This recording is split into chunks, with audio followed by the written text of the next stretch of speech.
नमस्कार। शुक्रिया और क्षमा। शुक्रिया इसलिए कि आपने हमें सुनना चुना, और क्षमा इसलिए कि हमारे कई शुभचिंतकों ने हमें ये बताया कि आप बहुत देरी से काम कर रहे हैं। आपको जल्द से जल्द ज़्यादा से ज़्यादा इंटरव्यूज़ करने चाहिए, ज़्यादा से ज़्यादा लोगों से बातचीत करनी चाहिए, और उनके हिस्से का ज्ञान हम तक भी पहुंचाना चाहिए। तो ये हमारा दूसरा इंटरेक्शन है। आज हमारे साथ हैं लेफ्टिनेंट जनरल रिटायर्ड पीजेएस पन्नू, और सर के बारे में, सर का बहुत ही लंबा अनुभव रहा है। जितना लंबा अनुभव रहा है सेना का, उससे ज़्यादा विस्तृत इनके कार्यशैली रही है। और सर के बारे में हम बहुत कुछ जानेंगे। अगर मैं फॉर्मली सर को इंट्रोड्यूस कर पाऊँ आप लोगों से, तो जैसे हम कहते हैं, परम विशिष्ट सेवा मेडल, अति विशिष्ट सेवा मेडल, विशिष्ट सेवा मेडल से सम्मानित, तमाम सम्मान, ऐसी बातें जो आज आपको पता चलेंगी, जिसकी शुरुआत, जिसकी नींव सर ने रखी है, और उसका इतिहास, और बहुत सारी ऐसी बातें सुन के शायद आप भी प्रेरणा ले सकें। और खासकर जिन लोगों की रुचि साइबर वॉरफेयर, स्पेस वॉरफेयर में है, उनके लिए तो ये एक गोल्डन कंटेंट पीस होने वाला है। और आप लोगों को लगातार सुनना चाहिए। मुझे पता है कि आज के टाइम पे जब हम लोग अटेंशन स्पैन की बात करते हैं, तो बहुत सारे ऐसे लोग होंगे जो शायद 15 मिनट सुन पाएं, 10 मिनट सुन पाएं।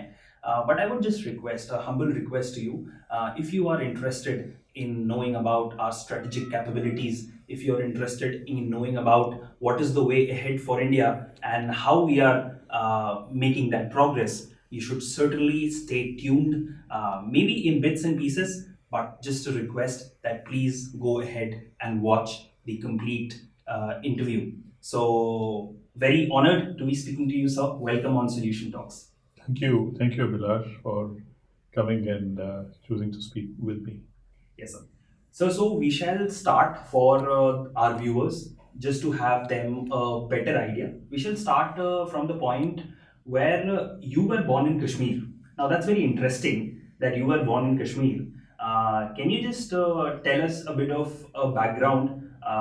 Why you were born in Kashmir, and you served in Kashmir for, that was the maximum number of years of your tenure as well. So that's a great circle completing itself.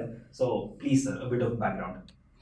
Abhilash, you asked me from my birth. Um, I belong to a military family. Okay.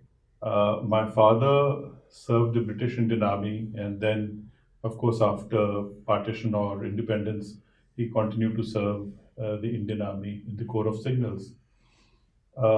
He was also from the airborne forces during Second World War.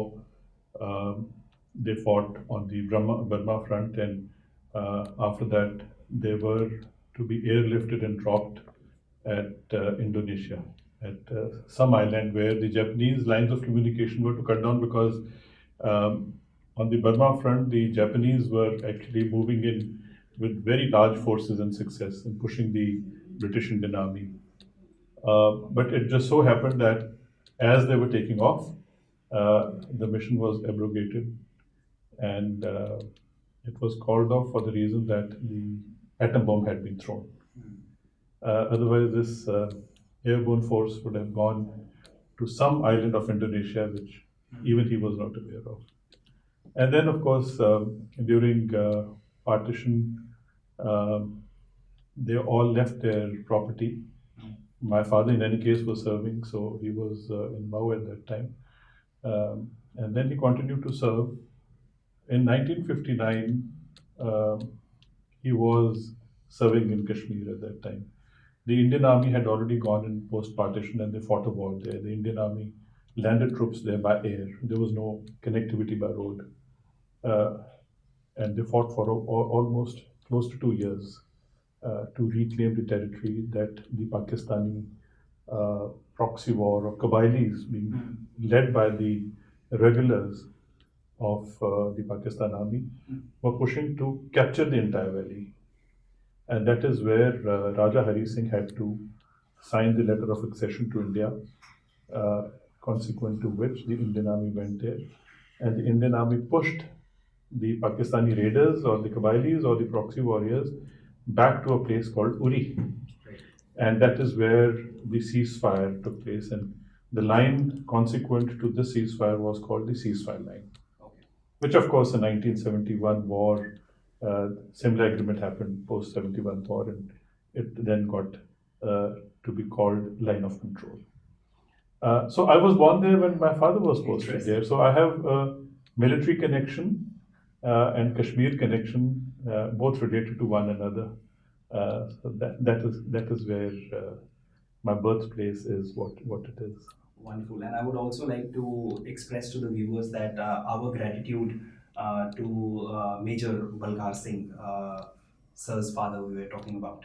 So, initial years, I believe you would have been in Kashmir, stationed there for a few years, and then you would have moved uh, here and there, different parts of the country. So, the question is, or the interest that I have, is that while I was growing up, I saw this movie LOC Kargil, and I remember I was in class 3 when I saw this movie, and after that I started writing Major Abhilash Anand on my exam copies, for which I was even reprimanded by my school. So forces is something that has a very immense force of attraction. Our forces has a very strong, immense force of attraction. You being or born in that background, what was a sense of fascination or attraction, or how did you look growing up at our armed forces? Abhilash, I think when you speak about rank of a major, I think you were majorly attracted towards the armed Yes. forces. So I suppose that was made you major, Yes. Abhilash. Yes. Um, my outlook and interest in the armed forces really is more historical, as you're aware of. Uh, I was very keen, and my father was very keen when I was doing training in the Indian Military Academy in 1971 that I joined the Corps of Signals. But I was a commerce graduate, Oh, and where did you pursue your graduation from? I did it in Jalandhar DAV College. Acha. So I was a commerce graduate, and I was wanting to now pursue, since I had taken up that line, I wanted to do MBA. But it just so happened that we were enthusiastic, and everybody, in my brother and everybody else, were wanting to join the armed forces at that time. So the ecosystem was such that my qualification was of another nature, but the orientation of mind was another nature. So I landed up in the Indian Military Academy. Um, my father obviously desired that I join the Corps of Signals, and since I did not have the background, I was given the Maratha Light Infantry, which is an infantry unit. So you were commissioned in 1980. I was commissioned. And we are speaking in the month of December, the month you were commissioned. Yes, so it was December 1980, 13 Yes. December, that my course 67 regular course passed out. So once I joined the Maratha Light Infantry, a couple of things came to my mind. There's a belief system that whatever has happened to me is the best that has happened. Okay. I have never felt that whatever has happened to me is bad, or it's not good, or I have been denied something. Right. So I always took that as an opportunity and a matter of pride that, look, if this is what is destined for me, this is also the best for me. And with that spirit, I continued to serve my battalion 22 Maratha Light Infantry, which is an ex state force of Hyderabad. I joined the Maratha Light Infantry post partition. The states, had to go through some, more rejigging. Right. So Hyderabad initially, of course, had decided not to join India, but then that is a part of the history that ultimately, when it happened, the battalion, which was actually the Hyderabad State Force, was made part of the Maratha Light Infantry. Oh. Ultimately, I served in this battalion till the time I commanded this battalion, Right. and till 2000. Right. So, and then 2001, early 2001, I left the battalion because after the command of a battalion, you have no more place to remain in the battalion, then you start serving elsewhere on staff or on higher command assignments. So this is how my career grew and my attachment, and ultimately I became the head of the Maratha Light Infantry, which is called the Colonel Commandant. Right. So I retired in 2019 when I was the Deputy Chief of the Integrated Defence Forces, and I was also the Colonel of the Maratha Light Infantry. Oh, Wonderful. So, while I was preparing to speak to you so that I can learn more, my viewers can learn more, I read in an article written by you that the tactics of Shivaji, because you served so long with the Maratha light infantry, and as you were mentioning about the battalion or regiment, please correct me, of my understanding. So, can you just speak a little more about the inspiration that the regiment or battalion, so to speak, drives from Shivaji, and what are the learnings that has been flowing for so many years? Very interesting question, Abhilash. Chhatrapati Shivaji Maharaj was a trained guerrilla. Nobody trained him. Hmm. Circumstances trained. Hmm. Today, as we call it, asymmetric warfare or special forces. They all work in very small groups and they take advantage of terrain. They move very quickly and they go behind enemy lines and operate. So, Chhatrapati Shivaji Maharaj's first military success was capture of Kondana Killa, where a very small group of people, using ingenious method of using a ghorpad, they climbed the fort of Sengad. Uh, it was called Kondana Killa at that time, and they went inside, and a small group defeated the huge military force of Udayban Rathore, which was occupying and defending the fort. That is the time when Chhatrapati Shivaji Maharaj named it Sehgad, because Tanaji Malusre, who actually was instrumental in capturing it, he died there, and he said, the lion has died, but the fort has been captured, the gad has been captured. So That's he why said, saying her. Sehgad. So he said, Gad ala pan Sehgela. The fort has been vanquished, but the lion has been lost. Uh, so they have always used ingenuity in tactics. So later on, I was also in the military operations, head of the special forces, operationally looking after them. I And believe you also served as the director of strategic and planning directorate. that was a perspective planning. Perspective planning. Yeah, that is in the army headquarters, but that was much before that. So, having said that, so I was talking about that Chhatrapati Shivaji Maharaj always had his troops located at the higher ground to dominate the enemy because they could see from there and make a good maneuver, and they would take an informed decision and operate in small groups. And that is exactly how the special forces are trained. So Maratha regiment, as you say, the number of battalions there in the Maratha regiment also have two special forces battalions. The only regiment which provided two special forces battalions And what's to the the Indian history Army. of these special forces? The Special Forces Battalion, 2 Para SF, Oh, 2 Para is SF. a Special Forces now, but it was a Para battalion, which also fought Second World War as Marathas, and 21 Maratha later on also became the Special Forces, and that is how two Special Forces are the units which were provided by the Marathas. And light infantry, really speaking, is light-footed and works, operates at the speed of lightning. So that is light twice. Okay. Right? So it Right. goes behind the enemy lines, operates in flanks, hits from behind, and that is where I was correlating Shivaji Maharaj, his tactics to the modern army tactics, and Very my regiment interesting. will connect. Very Comes from interesting. there. So you also served. Now I want to know because I read that from May 1999 to 2001, you were at the Uri sector, and you were a commander there. So I just want to know whether you were already there, and then the initial phase of the infiltration that happened behind from enemy lines via the border. We are talking about the Kargil War for the information of the audience. So were you already there when these things were coming up? What was the initial, or were you sent once it has already taken place? The years you're talking about, of course, Operation Vijay happened Yes.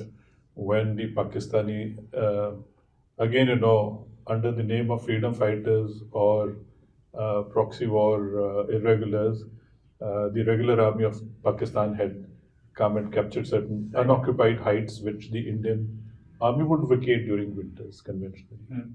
And from their side, of course, at night the snow levels were such that they would freeze. And they continue to practice this, that during winter they will come and occupy certain areas. By the time the Indian army troops come back to re-establish their four posts on the forward areas, the Pakistani army, or under the garb of irregulars, would already be there. That's exactly what they did in the early months of 1999. But then, of course, Op Fiji unfolded the way it did, and Indian Army had to reclaim the entire territory by fighting in a manner that Indian Army had a political mandate not to cross the line of control and yet capture those posts. It is more convenient for you to go behind the enemy lines and capture from there, but then Indian Army had to actually attack frontally because they could not have gone behind, because they otherwise would have violated the decision, political decision not to cross the line of control. But my battalion went to Uri as the Kargil War was happening. Okay. So there was a lot of firing across the line of control. The number of bunkers which used to get direct hits and number of casualties that we suffered both sides was very high. So that is the time when the battalion was there in Uri, historically the same area, which was recaptured by the Indian Army in 47-48. Right. Is the area that I went and commanded. That is Uri, and Peer country looks right in front. Actually, our troops had gone right up to Peer country, which is the highest feature. After that, in 1947-48, if the Indian Army had continued to capture Peer country, we were looking down at Muzaffarabad. But then the decisions were such that we had to leave Peer country on the Peer Panjal range and contend with the line of actual control that we occupy today. So while the troops were moving to Uri, what was the kind of information that was already existing with the troops, the intelligence, the information? And when the troops reached there, how different was it as far as compared to the information or intelligence that was there with the troops that were moving in? Like, were you all taken by a surprise in the sense that the scale is much large or beyond what we thought it is? No, actually, Indian Army has a very set way of doing things. There are set procedures. We avoid walking blindly into a situation because we make sure that situational awareness is up to the mark. But here we were not just walking in and occupying an area which was not occupied. We went and occupied an area which was already occupied by another unit. We had to just go and relieve them. But the process of relieving itself was difficult because when you are actually fighting a live battle, the relief itself becomes very complicated.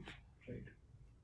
And can you share, because we keep hearing Kargil stories. I mean, if I have to, though everything is as important as any other thing, every war fought is as important as any other war fought, every decision taken. But when we come from a popularist point of view, stories that somehow the nation is connected to very deeply. Kargil stories are the stories that even today are very heart wrenching to hear for people. Would you also like to, because we have heard of the bravery, अदम्य साहस की बहुत सारी कहानियां हमने सुनी हैं over the years, और विजय दिवस पे हर दिन बहुत सारे शोज होते हैं और उसमें बहुत सारी और बातें निकल के आती हैं जो हमारी सैन्य क्षमता और हमारे सेना के जवानों, because this is something that the world looks up to for and the spirit is unparalleled. Every time I have met an officer, every time I have met an individual from the forces, it resonates within the civilians that yes, their spirits are unparalleled, and we are very, very proud of it. And of course, many stories of bravery during Operation Vijay. Would you like to, sir, share some anecdotes? Um, Abhilash, India is a very interesting nation. It's a big nation. It's a subcontinent. Yes. We draw rank and file from all the states, but they all come together to fight as one Indian army. And so, as a result, when the nation goes to war, every soldier who's fighting has families and villages and communities connected all over the nation. So it resonates that kind of a feeling directly from your sons and your brothers and your fathers are fighting. So one is that the national awakening comes instantaneously. We were fighting Kargil War almost after 28 years, so close to 3 decades after 1971 war. The generation had changed. The new generation did not understand war at all. And this time, when the battles were being fought in Kargil, by now the media had come in a big way, which earlier battles did not get adequately covered by the media. It was basically radio and newspaper, but now this battle was being watched in the televisions, the drawing rooms and bedrooms, and the families were connected to that.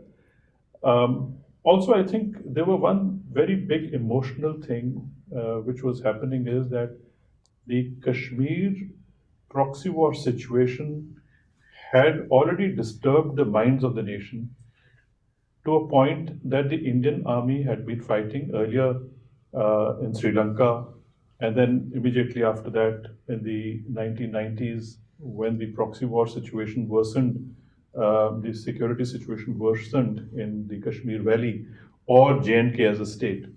The whole attention of India was that why is it that we cannot do anything, and why is it Pakistan attacks us every now and then at will?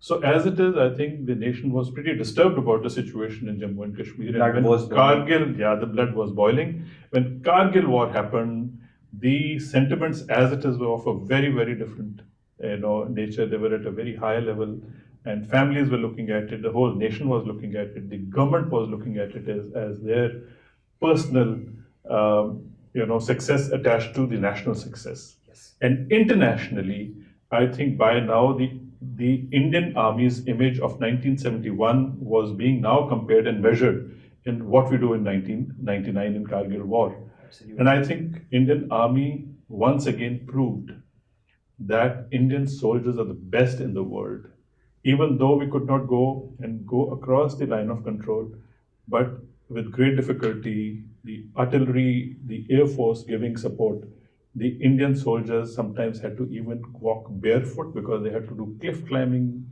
they had to put ropes and climb up.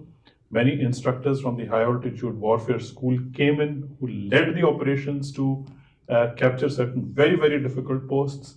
So I think the world's attention was that how is this that an army which has not fought very recently but has had that image of being one of the best armies in the world is going to overcome this huge challenge of super high altitude warfare, and that too when the snow is not yet fully melted. And I think Indian Army has proven it once again that Indian Army's soldier and led very ably by the junior leadership uh, could reclaim the entire territory. We're very proud of it. And all very young chaps. All very young in any case. I think the Indian Army profile is such that the large rank and file is very young. We take soldiers who are almost out of their teens. Right. And they shape up in 7 to 8 years to become excellent fighters. And we have had the experience of fighting in Siachen Glacier from 1984 onwards. We've had high altitude warfare schools where the high altitude and snow warfare is being taught. So Indian Army was trained, and Indian Army was equipped only to a point, but not at this scale. But I think a large number of troops had got exposed, and I think we only refined our doctrines, we revised the war fighting strategies, and I think it only made us better to face these challenges as they came up later. So, Indian Army learned, delivered, and found success on the go during the Kargil War. More or less, you can say. But Indian Army is always Of course, prepared. I mean, already prepared, but Yeah. because of the dynamics and You only get better when yes, you're hit. yes, So I think Indian Army has also got great opportunities that we have adversaries. If we didn't have adversaries, we wouldn't be very good. of course, So absolutely. fortunately, we have adversaries, and we've had battalions and young officers and men who are completely blooded in battle. And do you think that changed you? That changed something in you? That experience of being there, of coming back, did it change anything in perspective, in personally maybe, or something that was changed inside? See, one is that I belong to a military family, so the stories, of course, you connect very well with the actual things happening on ground. So, from your father or from your instructors, in fact, when we were being trained in the Indian Military Academy, all our instructors were blooded in 1971 war, all of them, including our junior commissioned officers and NCOs, all blooded in the battle. When I joined my battalion 22 Maratha Light Infantry, all our commanding officer to company commanders who were our seniors were all blooded in 1971 war. So there was nothing new that when you were being groomed by those who were already battle hardened, you only saw that happening actually. Right. So for you to now taste the actual combat became more realistic. And of course, the equipment changes, the warfare technology supported by the technology also changes. But largely, yes, it changes you every day. I think we all keep getting newer and newer experiences, and we change every day. So yes, there was a very large understanding, a better connection between the nation and the military. I think was a big change that I saw. And I also got to know while I was trying to know more about you, and thanks to Yuvraj Pannu sir's son for sharing a bit of information before the interview, that you like sketching a lot. And while you've been with your troops, there are many things that you like, and we will talk about that at length over the next few questions.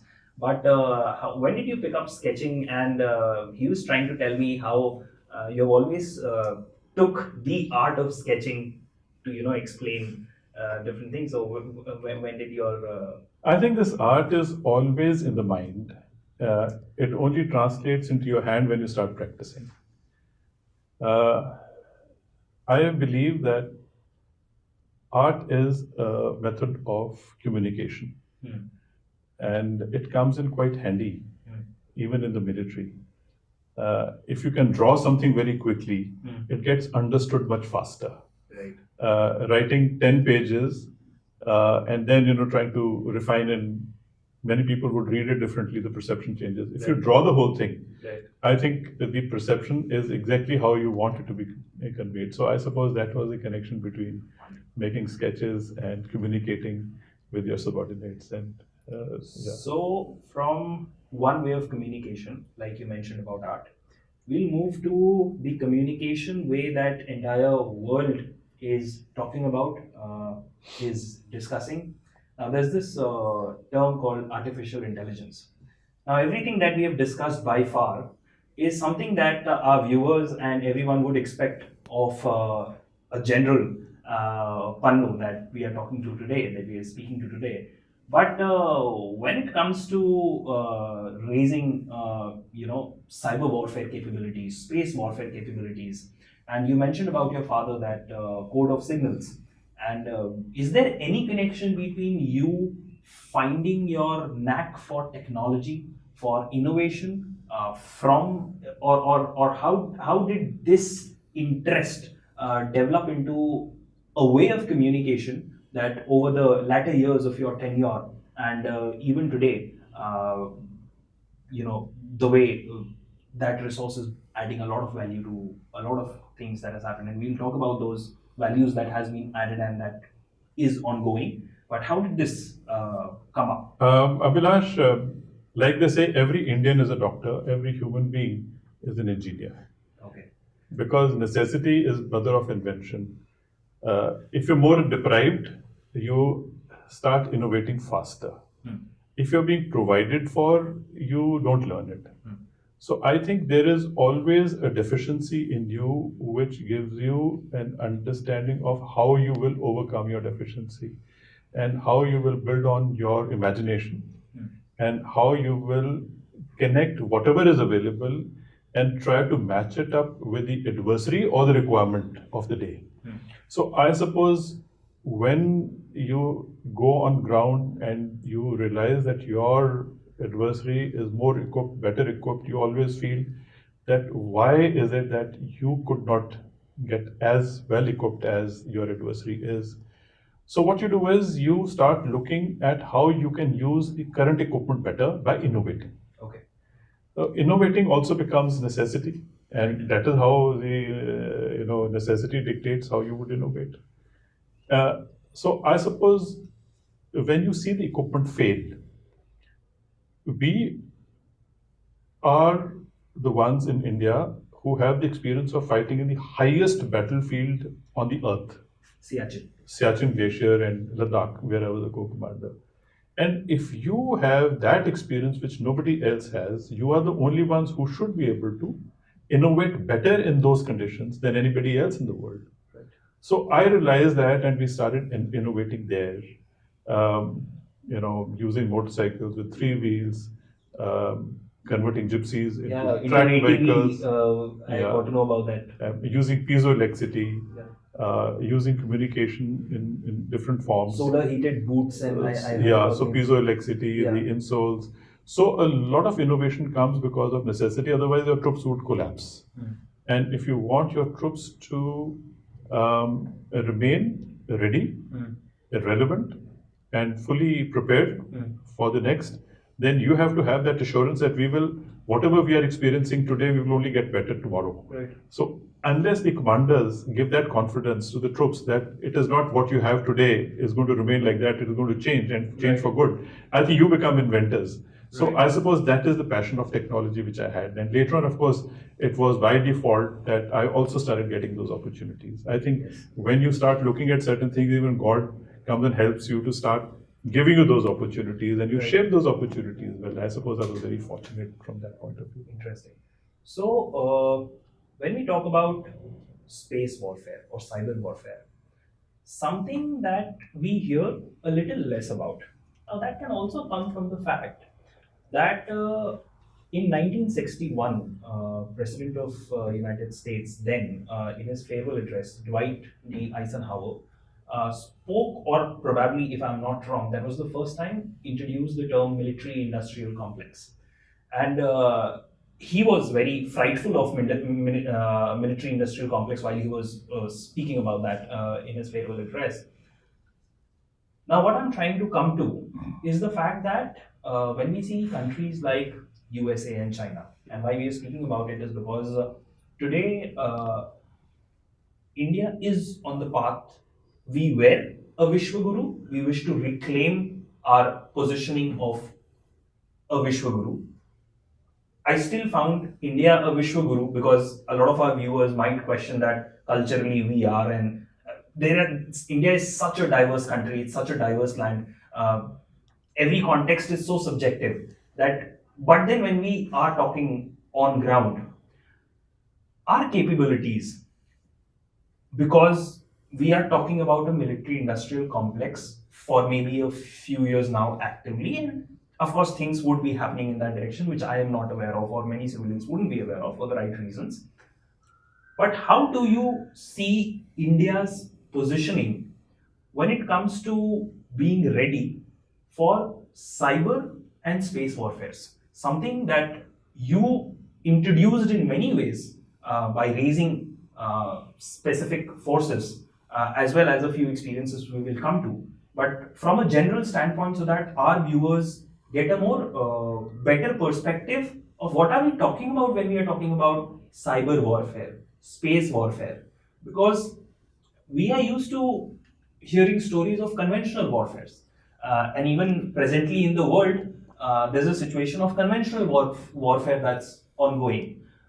So will us as civilians, as citizens of India, is it like cyber and space warfare is happening but we are unaware of it?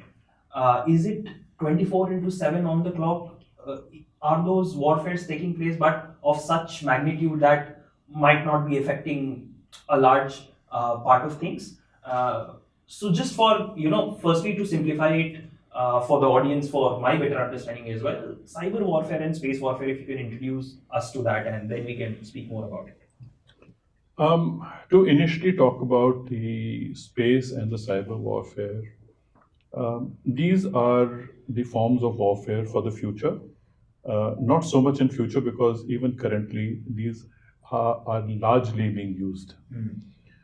These are called the fourth and the fifth domains of war.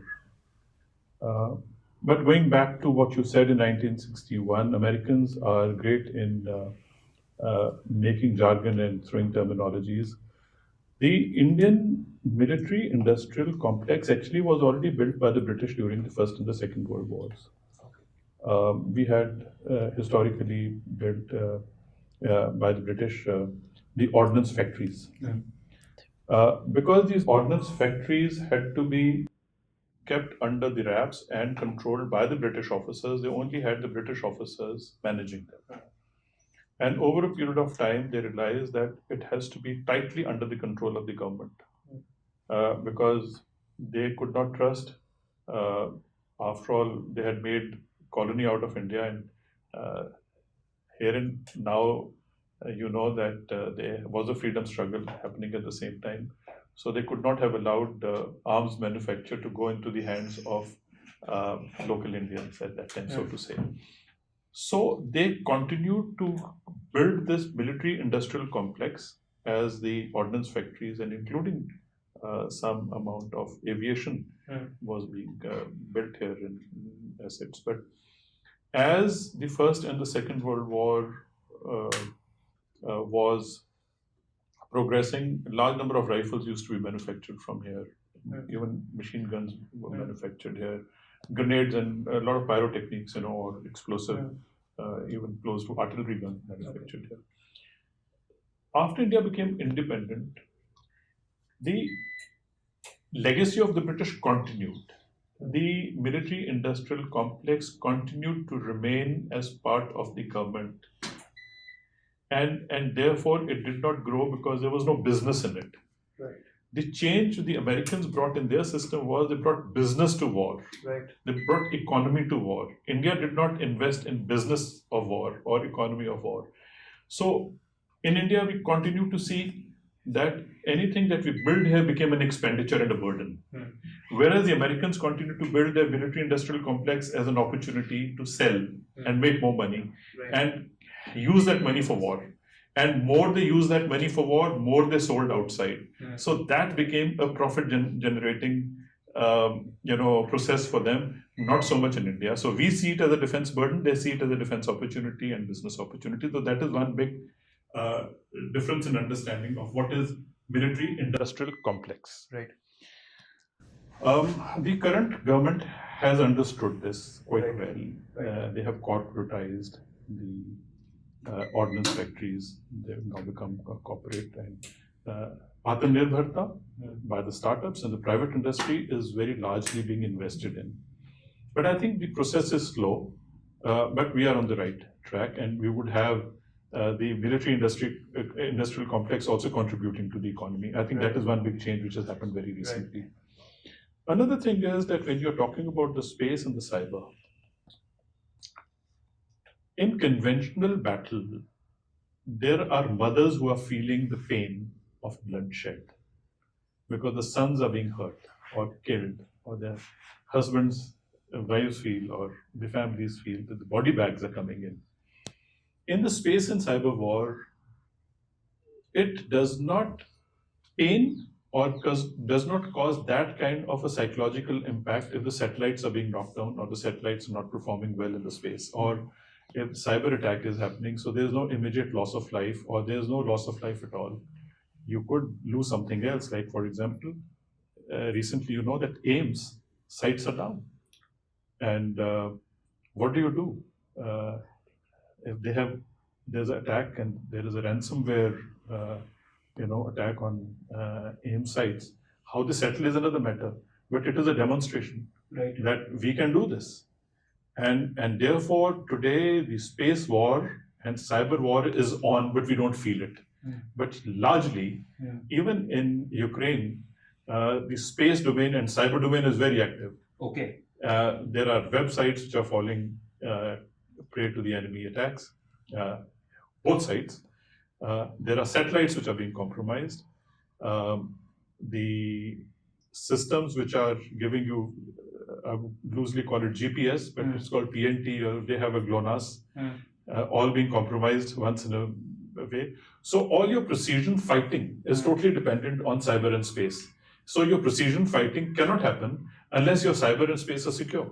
So therefore, technology has to ensure that you are not only providing the right technology, but also secure technology which can be controlled by you, and it is not an imported technology which can be controlled by somebody else. So therefore, Atmanirbharta has become a one big issue with the government, that we are not wanting to get the Chinese apps, we are not going to get supply chain infection into our systems, so that we build our own systems and we trust our own systems, and our own systems are secure, and that is where we can have our country not only defending our borders, but even coming away from the borders into the hinterland. Every individual has a smartphone.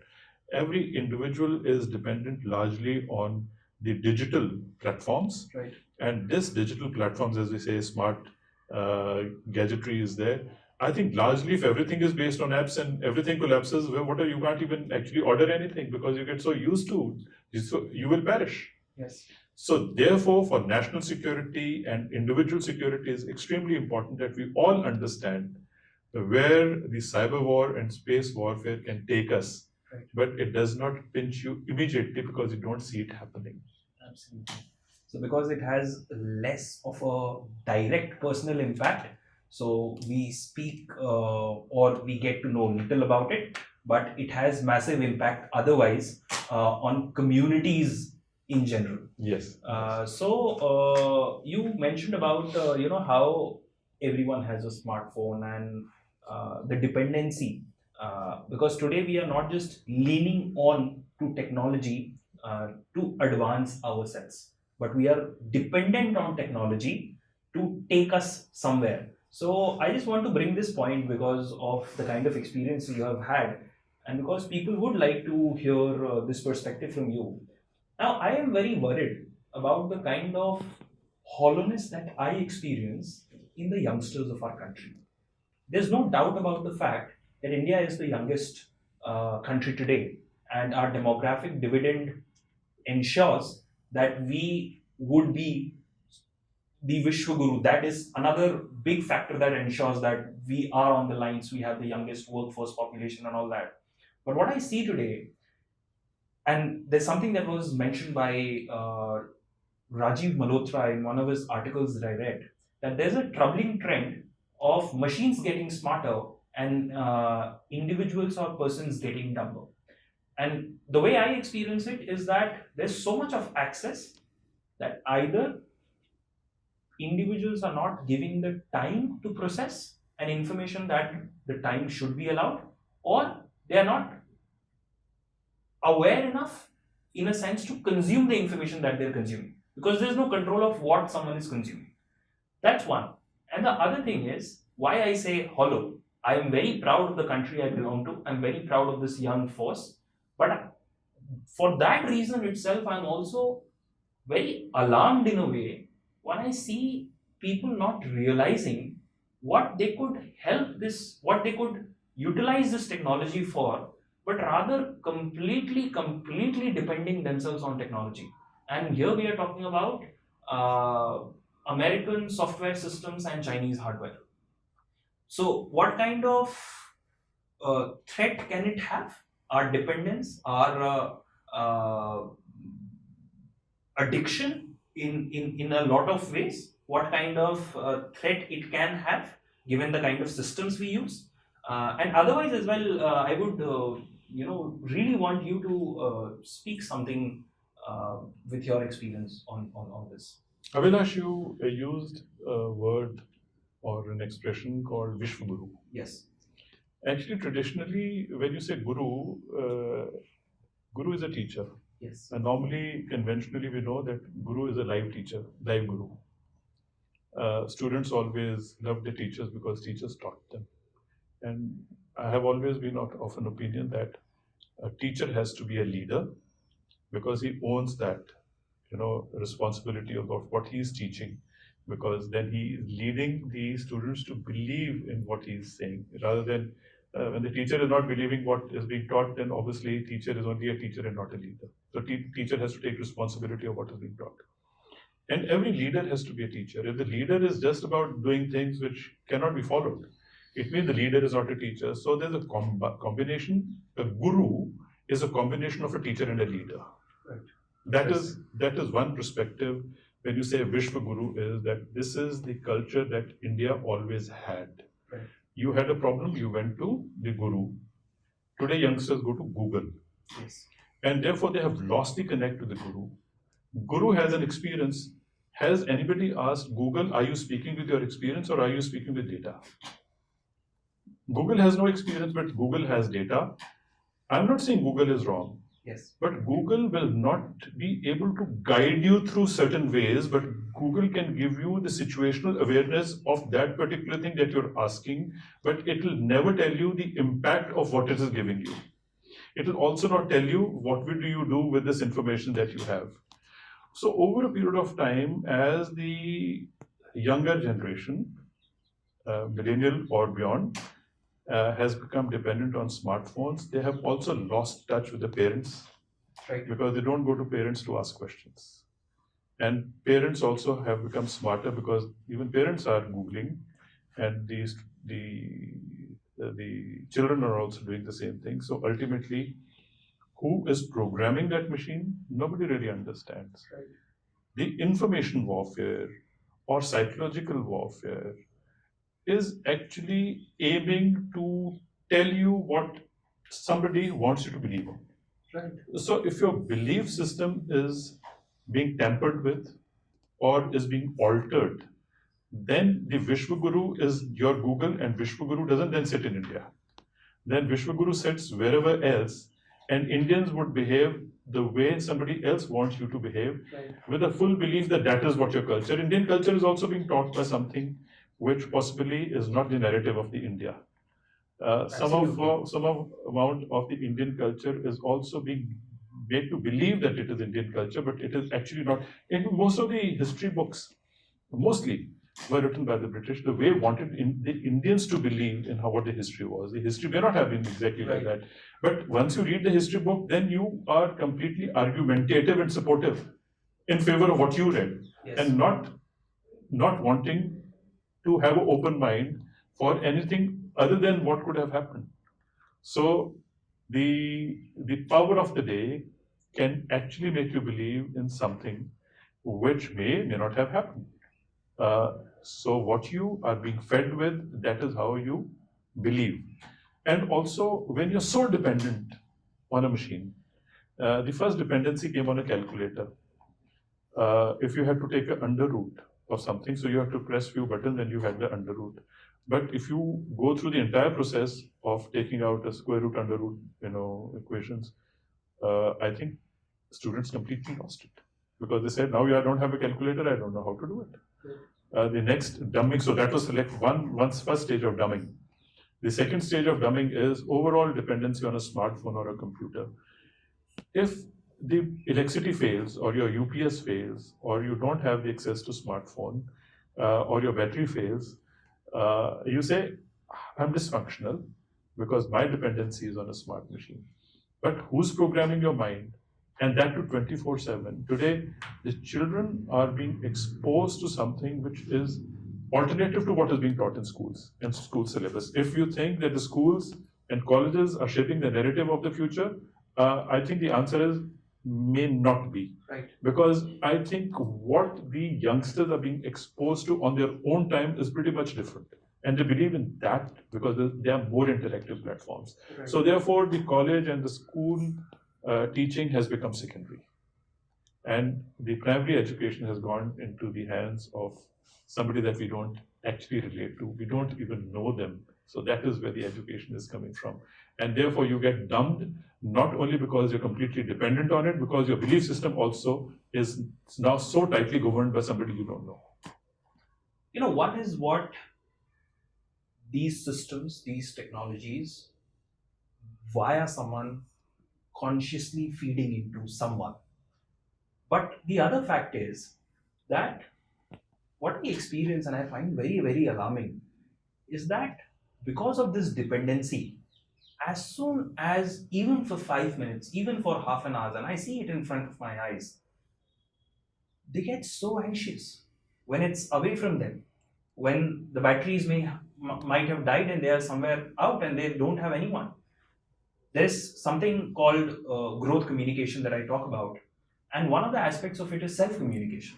And in my life, I've found that if you have to figure out something, of all the information that you can gather, of all the intellect and expertise that you can accumulate, that you can seek, but self communication is that will help you figure everything out and feel relaxed, feel simple, feel calm, and you will see a way forward. You will have a vision, you will see the future. Though I might be mixing it up a bit, but the precise point that I want you to address right now is what is actionable for the youngsters today. What would you like to say from your experience to them uh, that might alarm them as well? That where can this lead to? Because we hear so much of mental health, mental health, mental health. I think, in my opinion, the way I see it around me, it's a lot of anxiety leading to different mental health issues, and a lot of that anxiety comes from something that we are talking about. You have pointed out at a phenomena which is dangerous. I think many youngsters have become loners because they don't even feel the necessity of keeping company. Right. Because they already have a company, and that company is at their whims and fancies, because they would go and touch those sites which give them comfort. They would want to indulge in things which, so they are not challenged. They will only look at social media posts which helps them, or they would interact with what gives them dopamine. And you want to feel nice about certain things, so you continue to over investing in that. So you are never challenged. If you're not challenged, then you go into that comfort zone because it is you and your machine which is keeping each other amused. Ultimately, when you go out in the society, everybody sitting in the same room, if there are 20 people, they are all glued to the respective machines. They're not even talking to one another. So therefore, the human to human contact has suffered, and therefore there's something which is missing. Because ultimately, why do you get into depression? You get into depression because you're a loner. And because you're a loner, you start losing touch with the reality. You do not know what the others are suffering from. Right. You do not know what others are feeling.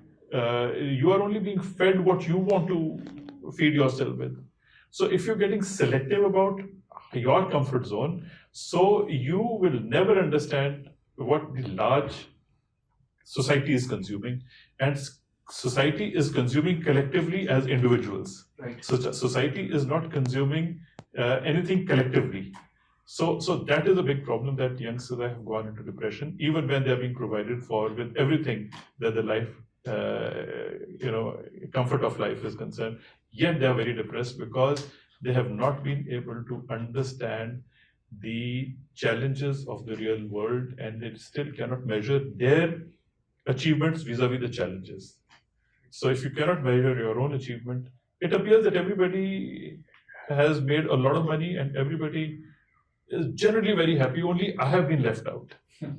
Everybody is having the same feeling, because in social media you are only selling your well-being. Nobody is selling the pain. So when your well-being is being sold, you are buying others' well-being, and then you start competing with the false narrative being thrown out by every individual. So you're buying a false narrative and you start living in a false world, and the reality is very different. So that is where the whole problem comes to loners as a depressive society. A lot of you might be thinking that not only youngsters, this might be a counter thought that would be coming to you while we were speaking about this. But in my opinion, as far as I am concerned, I am very, very concerned about youngsters, because believe me or not, we are the future. It's not just something that you are hearing in your school, or it's not just something that you hear in your college. We have to believe that we are the future, and there's a lot more that we have to believe in, and we have to believe in ourselves, because that is the way forward. Just believing on a lot of things that you might not know the source of, you might not know the verification status of, is something that's not at all doing any good, in my opinion. So if any one of you thinking not only youngsters, we have to think about why only youngsters, because we have to deliver something moving forward, and it's our responsibility. So coming back, because this is something that's personally close to me, so I wanted you to address it as well. But coming back to what we can learn or know more about from you. Now, we discussed about cyber warfare, space warfare. I also read that something called military industrial academic complex. And of course, you have already touched upon it. But a former CEO of Google is being appointed as the advisor to the national project around AI that's going in the United States. Tencent and Alibaba like companies working closely with the PLA in China. Now, we do read, we do hear that they are far ahead of us these many years, that many years. I want to know we spoke about the spirit of our forces, how we are the best, and there is no doubt about it. But when it comes to our capabilities, and you have led many such initiatives, including Int Space X, one of the first simulated tabletop operations of space warfare. What would you like to tell our viewers, and what would you like to share about India's preparedness for things that are ongoing in this context? Actually, you have touched many points, and I will pick on one or two to start with. You spoke about we being the best. Yes. It is very important to understand the belief of we being the best and actually we being the best. So first and foremost, you must believe that you are the best. You may not be the best. Right. Because morale is extremely important. Right. To believe that I am the best will actually, in any case, catapult you to a level that you will prove yourself and match up with your own belief system. Right. If you're not believing that you are the best, on the other side, you will endeavor to become the best, and you will start working hard. So when it comes to training, I think should be another system of belief where you know that you have to become the best. If you think that you are the best, then you will never train yourself. True. But if you know there is a lot more to be done, so you understand that, now we want to become the best. But where do you get the actual experience of being the best? India is blessed, of course. We get our share of fighting battles and battle experiences. The proxy wars keep us active, and we are the best because we experience it every day. Right. But largely, if you have to fight another nature of war, the gray zone warfare, the asymmetric warfare, and the warfare which is based on technology, I think a lot of simulation goes into it. Mm. And if somebody from the Google or somebody from, when you talk about the military industrial complex which is oriented to training, then it talks about synthetic battlefields, that you create simulated models where you can train your soldiers and react to certain situations. Because you cannot actually make a battlefield which is so realistic, and that too for the future. So I think that is where the new technology would help in defining new standards, creating modules which are more complex in nature of warfighting, which the soldiers can orient, train, prepare, and then maybe over a period of time when the actual battle doesn't unfold like this, then the synthetic battlefields can get modified accordingly. Right. So doctrines are fed into it. So this is where we are headed, that if you want to train yourself for the future nobody has seen. How do you prepare yourself for the future? It's unseen. So there's a lot of imagination that goes through it, and technology, the labs and the R&D. So you have to first philosophize, you have to write your operational philosophies. then you have to make sure that your doctrines and strategies are in line with those, and therefore you prepare the material to match those operational philosophies for the future. And that is how the industrial complex starts preparing material for fighting a future war. So therefore, when industry is today sitting at 4.0, that is the information age, I think militaries must start preparing, and Indian military should prepare for military 4.5, half a notch ahead of the industry. So therefore, the CEOs of Google and such like people have to come in and join the military to make sure that the military goes to the next level and leads the industry by half a notch. Right. Interesting. Now, in the same continuation of the question that I asked you, I asked about India's preparedness in relative context, and of whatever information that you can share with our viewers for a general understanding, something that we can understand. Because we feel very secure, and everyone feels very secure when it comes to borderlines. But like you mentioned about an example of a website going down, some ransomware attack taking place somewhere, where do we stand? We would be marching ahead, we would be preparing ourselves very well. Where do we stand right now? And why I'm so interested in you to bring about this is because it also instills a kind of endeavor inside youngsters that I need to take this baton, and there's something that I should also be doing about it. So, a general perspective of where do we stand, and how can or how is this moving forward? Indian armed forces, manner when you look at the Indian army, today we're the second largest army in the world. From the projection point of view, we are armed with nuclear weapons. So are our adversaries. So from the deterrence point of view, we are matched, or we have matched our adversaries. So we have come to almost a checkmate where the nuclear deterrence is concerned. The nuclear deterrence works to basically make sure that you do not capture territories with your conventional forces, because then there is a threat that beyond a threshold, a nuclear bomb would be used. And India has declared a policy of no first use. It means that it is giving you confidence that, hey, listen, we are strong enough, so we don't need to fight with nuclear weapon. We are in any case going to defend ourselves, and we have enough strength conventionally. But when it comes to nuclear war, we are equipped, not only the first and the second strike, but we have also invested in Triad, that is the delivery mechanisms. But if the nuclear weapons are not usable, because they are the weapons of deterrence, then what is usable? The special forces are usable. The technology is usable. So therefore, your question of going into a cyber deterrence or a space deterrence comes in.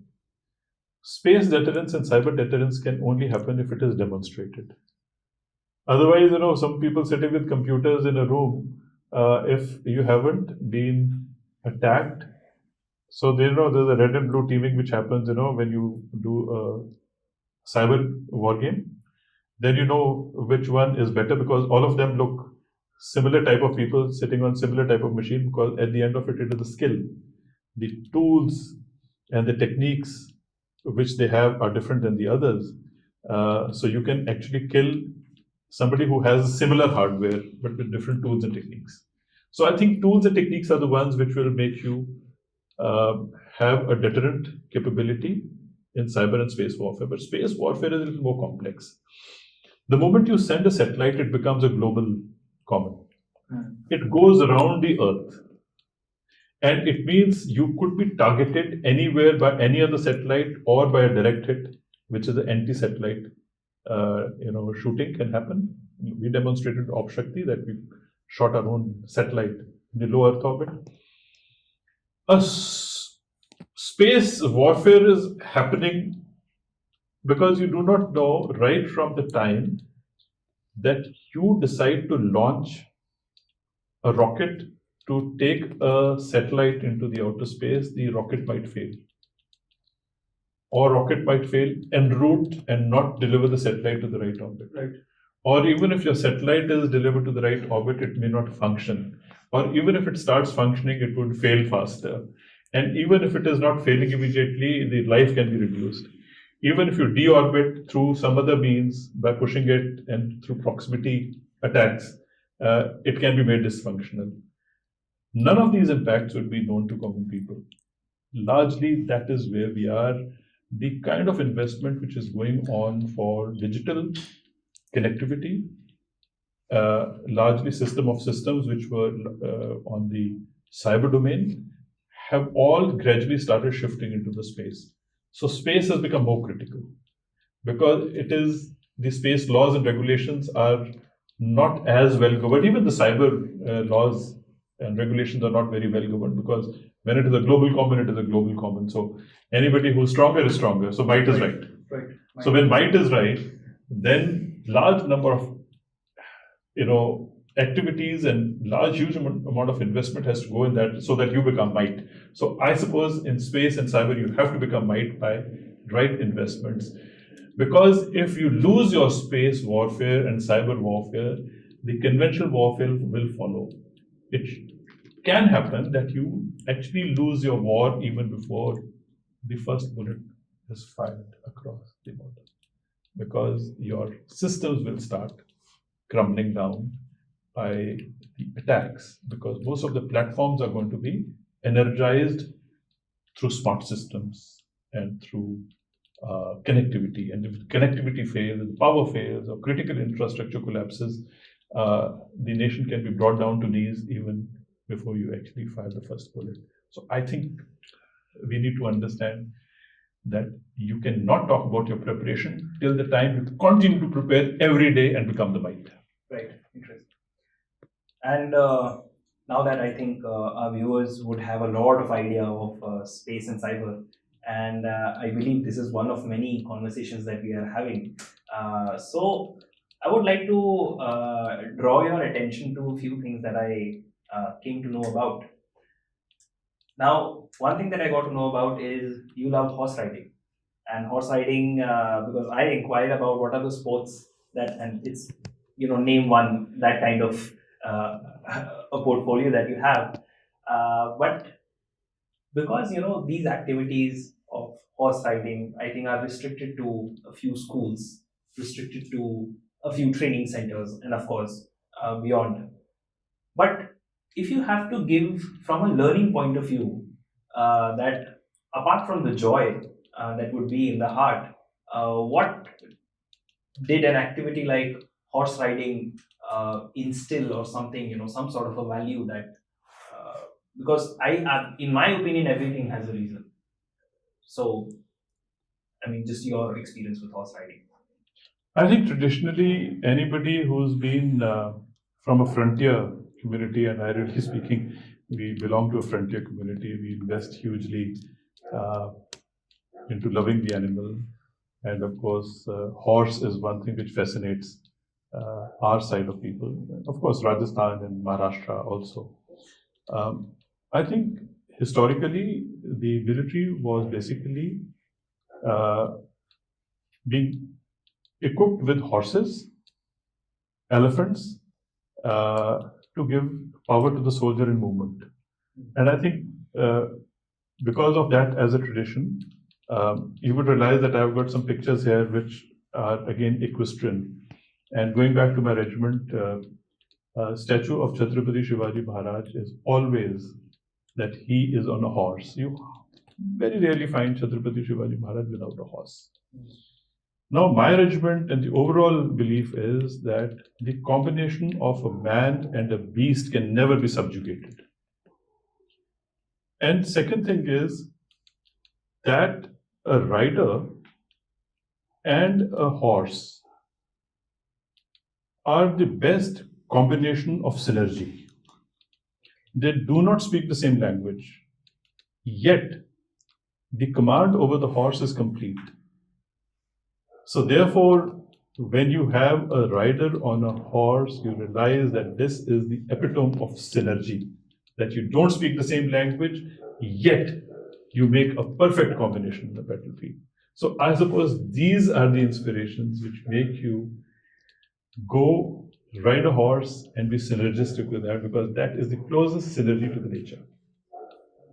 And and therefore, wherever I went, I always took horses. When I commanded my brigade, my regimental center, I took horses. And I suppose horse is one which makes you, ensures you that you never lose your mind. Because if you lose your mind, it will not tolerate you. So they say that put you in its place. Put you in its place. So they say that a horse lover can never go cuckoo. This is a belief system, but I suppose since you asked me this question, this is the best way I could have given you this answer. And now talking about your post-retirement life, now the way I came across you is seeing you speaking at various different events. For a general perspective, that when someone has retired with, while they have accumulated so much, and especially in terms of experience, that otherwise in general people are a little devoid of, because it's a daily fresh experience perspective which we also have, but the magnitudes are different. Now there is a book that has come up. I would like you to speak a little about that as well. But what are your uh, how are you now inspiring and contributing towards national success, integrity, and all those? How is your life now? Abhilash, if you take military profession as a job, so the day you retire, it means you've lost your job, so you stop working. If you have taken your military profession as a hobby and you have been enthusiast in what you have been doing, retirement does not stop you from doing this. Right. So I suppose I took my entire profession as a hobby.